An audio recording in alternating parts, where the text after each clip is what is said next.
81 વર્ષના રમા સુનિલ બુચ વેસ્ટમાંથી બેસ્ટ બનાવીને પર્યાવરણ બચાવી રહ્યા છે.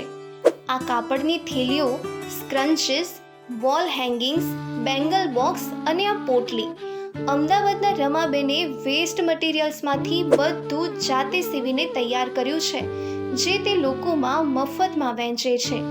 બાળપણમાં તે દરજીને પણ નવા પ્રકારની સિલાઈ શીખવતા હતા. તેમના પિતાએ જ્યારે તેમની દીકરીના શોખ વિશે જાણ્યું ત્યારે તેમણે સિલાઈ મશીન ખરીદી આપ્યું. હું જ્યારે 17 વર્ષની કલકત્તામાં હતી ત્યારે મારા પિતાજીએ મને ઉષા મશીન ગિફ્ટ કર્યું હતું. ત્યારથી અત્યારે મને 80 વર્ષ થયા છે. આજે પણ રમાબેન એ જ મશીન વડે સીવણકામ કરે છે અને તેમના દ્વારા બનાવેલી ઇકો ફ્રેન્ડલી વસ્તુઓ આસ પડોશમાં અને તેમના પરિચિતોમાં વહેંચી રહ્યા છે. હું BA B.Ed વિથ ઇંગ્લિશ છું. નાની મોટી સિલાઈ કરું છું. ઘણા બધા સ્ક્રન્ચીઝ અને થેલીઓ બનાવી છે.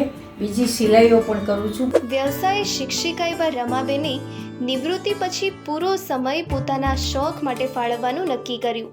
તેમની આવડત, જુસ્સો અને પોઝિટિવિટીથી આકર્ષાઈને આસપાસના વિસ્તારોમાંથી ઘણા બાળકો અને મહિલાઓ તેમની સાથે સમય પસાર કરવા અને સિલાઈ શીખવા આવે છે.